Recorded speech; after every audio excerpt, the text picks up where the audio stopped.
Saudara, ada banyak yang di sekitar kita itu kita butuh lihat itu dengan kacamata dari Tuhan. Bahwa ketika ada persoalan, bagaimana mengajak untuk bersandar pada Tuhan. Firman Tuhan hari ini saya ajak kita melihat bagaimana hidup orang yang bersandar sama Tuhan, atau ketika ada masalah lari dari Tuhan. Orang yang dalam hidup di masa-masa ini ketika melihat begitu banyak pergumulan, makin dekat sama Tuhan, mengandalkan Tuhan, atau mengandalkan kekuatan diri. Nah, yang mengandalkan kekuatan diri dan mencari kekuatan asing, itu disebut mendua hati oleh Tuhan. Mari kita lihat bersama-sama bagian firman Tuhan ini. Ya. Saudaraku yang terkasih dalam Tuhan, orang yang mendua hati itu saya dapat dari Mazmur pasal 86 ayat 11. Mari kita lihat. Tunjukkanlah kepadaku ya Tuhan, tunjukkanlah kepadaku jalan-Mu ya Tuhan, supaya aku hidup menurut kebenaran-Mu. Bulatkanlah hatiku untuk takut akan nama-Mu. Membulatkan hati adalah menyatukan, mengarahkan hati. Sungguh-sungguh, gak main-main lagi di masa ini cari Tuhan. Fokus, terarah kepada Tuhan. Nah, saya menemukan di dalam kejadian dari Israel, yang dimana Nabi Tuhan yang bernama Hosea membicarakan kebimbangan hati mereka, di mana mereka menduakan Tuhan, atau hati mereka terbagi dua. Jadi mereka tidak pegang Tuhan saja, dia pegang yang lain. Nah, hatinya terbagi, sehingga ini mendukakan hati Tuhan. Tuhan mempersilahkan kita untuk memutuskan kita mau ikut Tuhan sungguh-sungguh, atau kita mau tetap berpegang kepada berhala. Dan ingat, tidak ada yang bisa pegang dua-dua. Tuhan berkata ketika bicara soal uang, bahwa tidak ada orang bisa mengabdi kepada dua tuan. Kepada Tuhan, lalu kepada Mamon.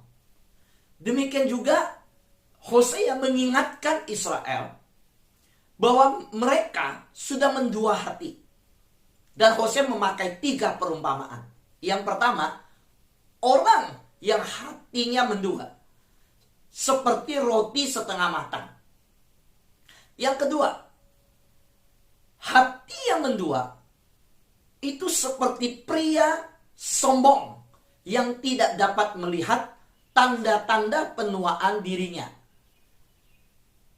Mereka yang ketiga disebut seperti merpati tolol, bodoh. Nah, Alkitab memakai perumpamaan yang tajam sekali untuk ketiga hal tersebut.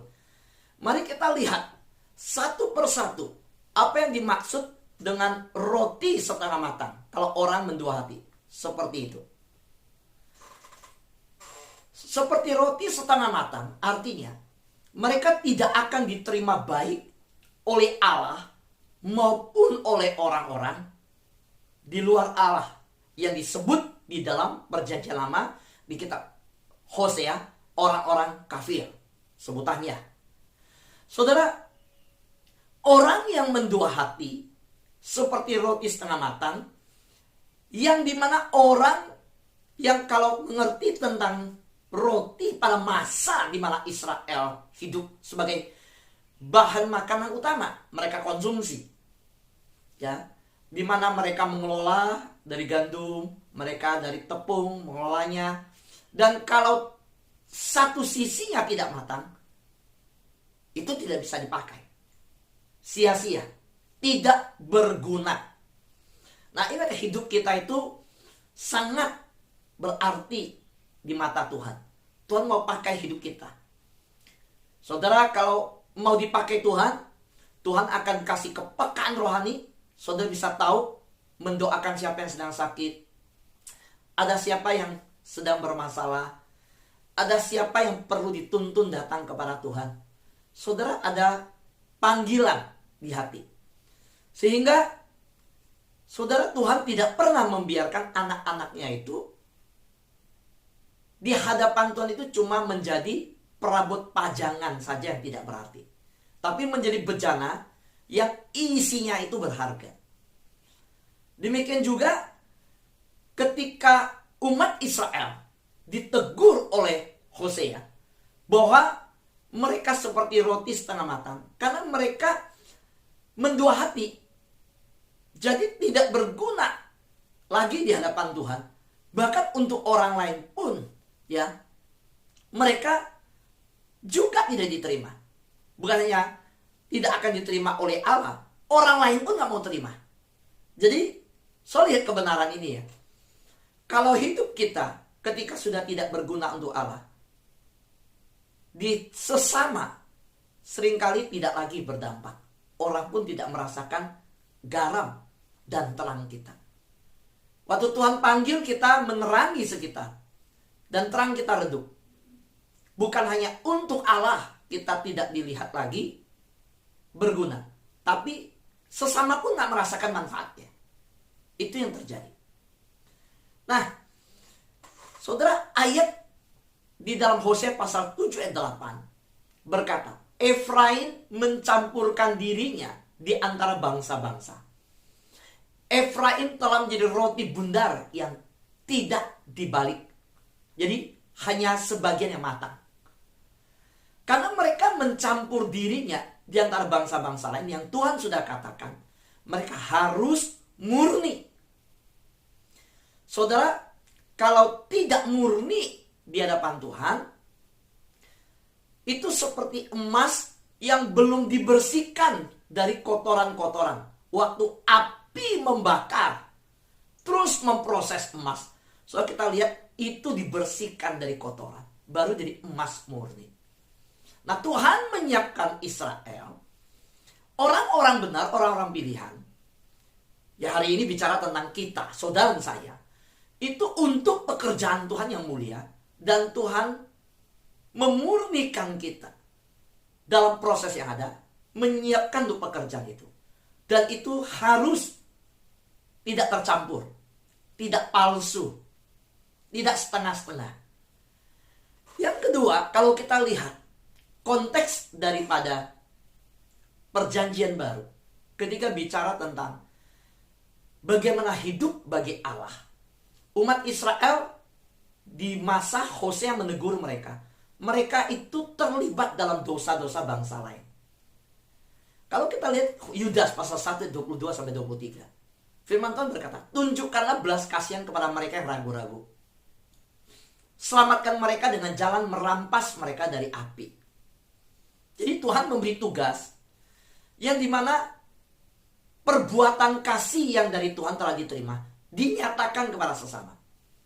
Dan seperti Tuhan menyatakan belas kasihan kepada Israel yang memimpin mereka keluar dari perbudakan, tanpa ragu-ragu mereka dituntun. Tuhan mau mereka punya belas kasihan. Nah, di dalam perjanjian baru, Tuhan mengungkapkan bagaimana kita itu dengan kepekaan rohani rela mau dipakai Tuhan, sampai dengan jalan merampas daripada api. Wah, ini firman yang hari-hari ini harus kita ingat kembali. Saudara, kalau layani Tuhan jangan tanggung-tanggung. Kalau cari Tuhan jangan setengah-setengah, seperti roti yang setengah matang. Di dalam Wahyu dikatakan akan dimuntahkan kalau nggak panas, nggak dingin.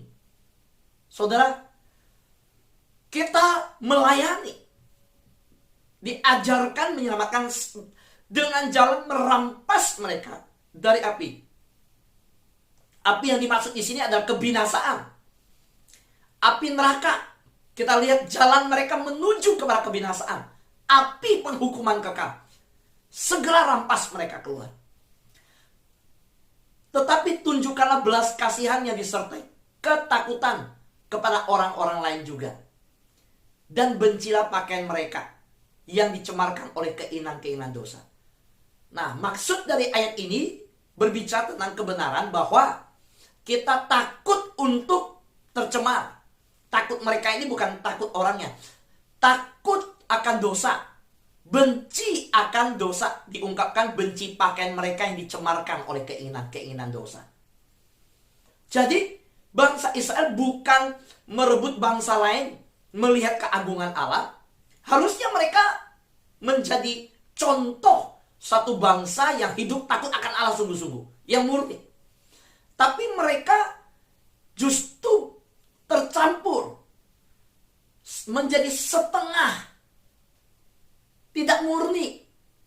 Jadi Tuhan menegur mereka, kamu roti yang setengah matang. Roti setengah matang itu dibuang, bukan dipakai. Nggak bisa dipakai. Yang kedua, orang yang mendua hati di dalam kitab Hosea di pasal 7 diungkapkan dengan perumpamaan yang kedua. Pria sombong yang tidak dapat melihat tanda-tanda penuaan dirinya. Artinya, mereka tidak menyadari kemunduran rohani mereka. Nah, orang yang diungkapkan dengan kata sombong, ya, ini kekejian di mata Tuhan. Dalam banyak hal Tuhan sudah ungkapkan. Orang yang sombong, Tuhan turun tangan langsung, Tuhan menentang langsung orang seperti itu. Orang sombong diungkapkan di firman Tuhan, dia langsung melawan Tuhan, berhadapan dengan Tuhan. Dan tidak ada yang menang yang berhadapan dengan Tuhan. Saudara, pria sombong yang tidak dapat melihat tanda-tanda penuaan dirinya, berarti bukannya tidak peka dengan dosa sekitar, tidak peka untuk merampas orang lain dari api, tidak punya kepekaan rohani lagi, bagaimana melihat kemunduran di luar sana untuk menyelayankan, menyelamatkan, lalu tercampur. Penyakit yang kedua adalah diri sendiri tidak menyadari kemunduran rohani, tidak peka. Nah, berapa banyak di antara kita yang merasa saya butuh Tuhan, saya harus cari Tuhan, saya sungguh-sungguh mau bergaul sama Tuhan. Sehingga kita mulai, yuk cari sahabat doa. Ayo berkumpul dalam satu komunitas yang bersyukur sama Tuhan dalam setiap ibadah. Menaikkan terima kasih sama Tuhan. Siapa yang menyadari bahwa dia mundur cara rohani, maka dia benar-benar datang untuk hidup bergantung sama Tuhan. Di masa yang begitu bergumul ini, cari Tuhan, bergantung sama Tuhan. Nah, tapi orang yang sombong, yang dimana ini mengungkapkan tentang Israel yang sombong, yang ditegur oleh Nabi Tuhan. Mereka merasa dirinya sudah menyenangkan Tuhan. Mereka merasakan sudah memberi yang terbaik bagi Tuhan. Tapi seperti di perjanjian baru Tuhan ungkapkan, bahwa kami bernubuat demi namamu, kami sudah melakukan mujizat demi namamu, kami melayani. Tuhan berkata, engkau hambaku yang jahat. Dan hamba yang jahat selalu terbalik dengan ungkapan hamba yang baik, hamba yang setia. Nah, saudara, berarti Israel yang sedang ditegur Tuhan seperti pria sombong yang tidak dapat melihat tanda-tanda penuhan pada dirinya. Ini berbicara artinya mereka tidak menyadari kemunduran rohani mereka. So, hati-hati. Penyakit tubuh yang ada sinyalnya rasa sakit kita tahu. Biasa ada luka di luar, kena sedikit air sakit. Nah, kalau yang begitu itu kecil itu. Yang langsung sakit, luka, waduh, kecil itu. Maksudnya bukan sesuatu yang berhubungan dengan keselamatan yang nyawa. Tapi yang tidak langsung sakit, di dalam ginjal, hati, jantung, sekali muncul, dek langsung. Sesak nafas, jantung langsung, wah langsung meninggal. Nah, kepekaan seperti ini yang Tuhan mau Israel alami. Jangan sampai seperti jantung, udah. Nah, mereka tidak menyadari. Mereka merasa fine-fine saja. baik-baik saja. Coba saudara check up rohani. Coba hari ini kita minta Tuhan kasih kepekaan. Tuhan, rohani saya maju ada mundur. Saya sudah sampaikan, hari-hari ini dari sisi saya sebagai hamba Tuhan, ada banyak hamba-hamba Tuhan yang saya minta Tuhan tolong saya boleh layani mereka. Khususnya di daerah-daerah yang sulit. Mereka sedang mengalami kemunduran. Ya, pergumulan dalam pelayanan. Kita perlu banyak berdoa untuk mereka. Di dalam Hosea pasal 7 ayat 9 sampai 10 dikatakan, orang-orang luar memakan habis kekuatannya, tetapi ia sendiri tidak mengetahuinya. Juga ia sudah banyak beruban, tetapi ia sendiri tidak mengetahuinya. Jadi lihat, tidak menyadari. Kecongkakan Israel menjadi saksi terhadap dirinya, namun mereka tidak berbalik kepada Tuhan. Nah, ini yang Tuhan mau. Saudara, berbalik sama Tuhan. Jadi mereka tidak berbalik kepada Tuhan Allah mereka dan tidak mencari Dia, kendati semuanya ini. Kekuatan sudah makin habis, ya, makin beruban, tidak cari Tuhan. Ini ungkapan rohani. Tapi kalau kita lihat bagaimana disaksikan ya, bahwa di dalam komunitas waktu masuk, banyak orang tua ya. Puji Tuhan. Puji Tuhan.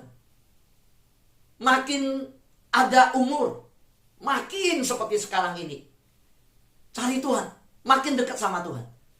Kalau lihat yang makin umur senior, makin bertambah, malahan dosa makin jadi, makin berdosa makin jadi. Wah, itu sangat tidak contoh, tidak jadi teladan bagi generasi selanjutnya. Saudara, ini memang makna rohani. Tapi saya ingin makna rohani juga, bahwa kalau orang sudah ada usia, harusnya makin cari Tuhan juga. Bukan berarti yang muda tidak cari Tuhan. Kalau yang muda umur segini cari Tuhan, itu luar biasa. Luar biasa. Saudara, inilah teguran Nabi Hosea kepada Israel. Tuhan berkata, mereka sudah dimakan habis kekuatannya, tetapi ia sendiri tidak mengetahuinya. Juga ia sudah banyak beruban, tetapi ia sendiri tidak mengetahuinya. Ini bicara tentang rohani yang mundur. Ini bukan fisik ya. Nah, kenapa? Congkak, sombong, merasa lebih tahu, lebih rohani dari orang. Nah, ini bahaya. Saudara harus rendahkan hati sungguh-sungguh. Dan saya selalu bersyukur ketika setiap pagi berjumpa dengan teman-teman hamba Tuhan.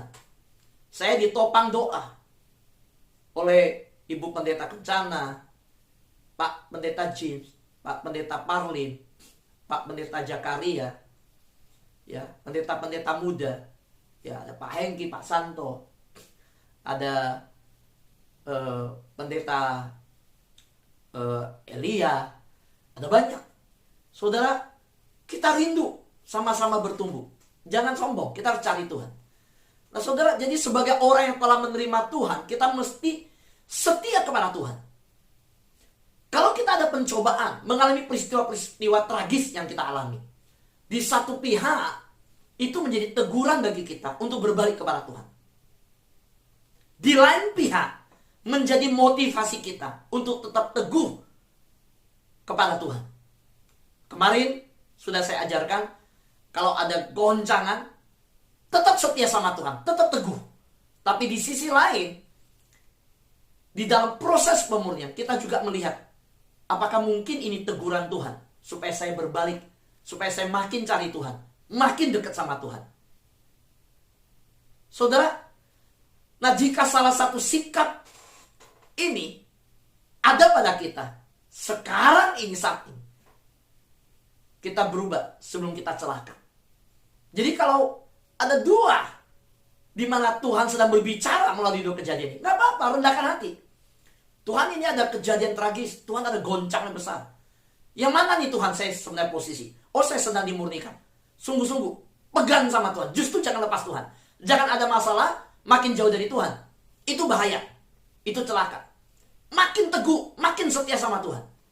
Yang kedua, kalau terjadi proses pemurnian, karena itu sebenarnya ada teguran Tuhan, karena kita lagi jauh dari Tuhan, makin sungguh-sungguh minta Tuhan ampuni, bertobat.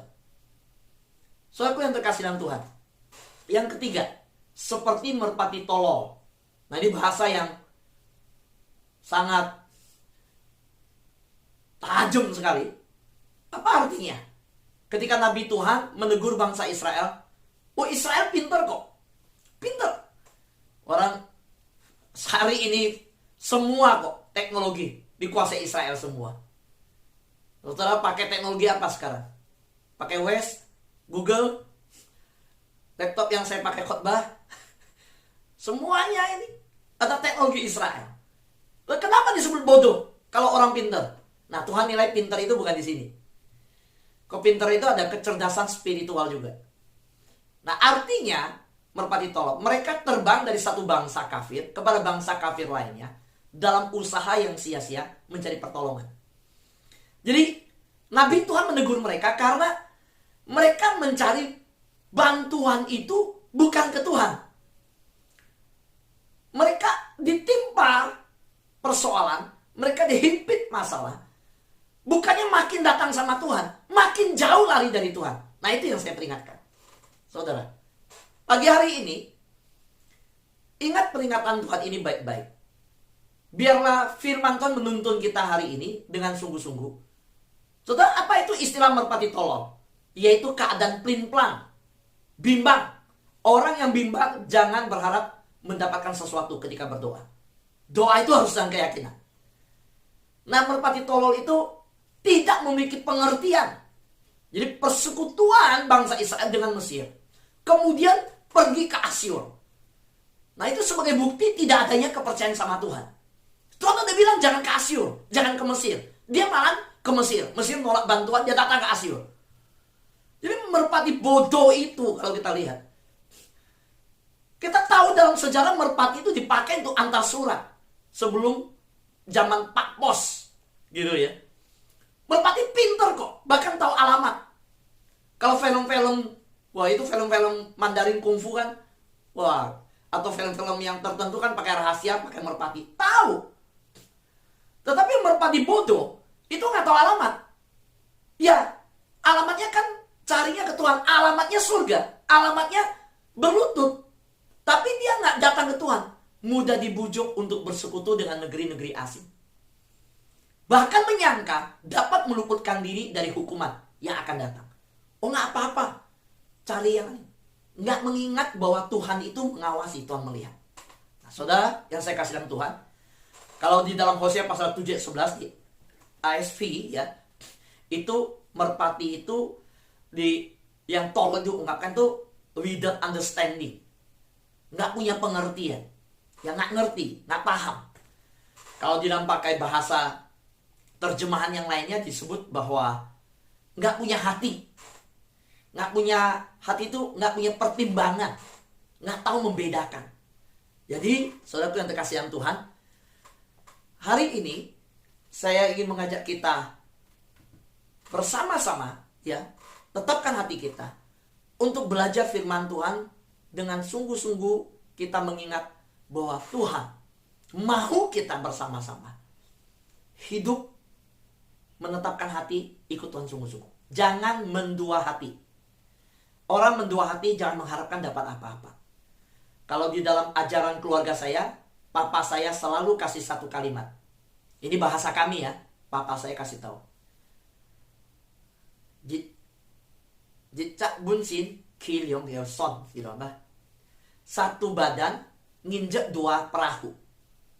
Papa saya selalu ingetin saya waktu saya kerja. Ingat ya, Kyong, jangan satu kaki nginjak perahu, satu lagi nginjak perahu berbeda. Waktu perahu itu jalan, kalau dia lurus sama-sama sevisi, kamu selamat. Kalau perahu itu berpisah arah, kamu sobek, kamu terbelah. Waduh, papa saya waktu ngomong itu nggak banyak ngomong, cuma kalimat itu aja. Injak perahu itu, jangan kaki itu injak perahu beda. Nanti susah. Saudara, yuk kita mendengar teguran Nabi Hosea untuk kita di zaman ini yang begitu goncangan besar, begitu banyak persoalan dan masalah. Jangan menjauh dari Tuhan. Makin mendekat sama Tuhan. Jangan cari pertolongan yang di luar Tuhan. Cari pertolongan di dalam Tuhan. Jangan andalkan kekuatan diri. Andalkan Tuhan. Orang yang mengandalkan diri itu sombong. Tapi kita rendahkan hati. Andalkan Tuhan. Amin. Tuhan berkati kita bersama-sama.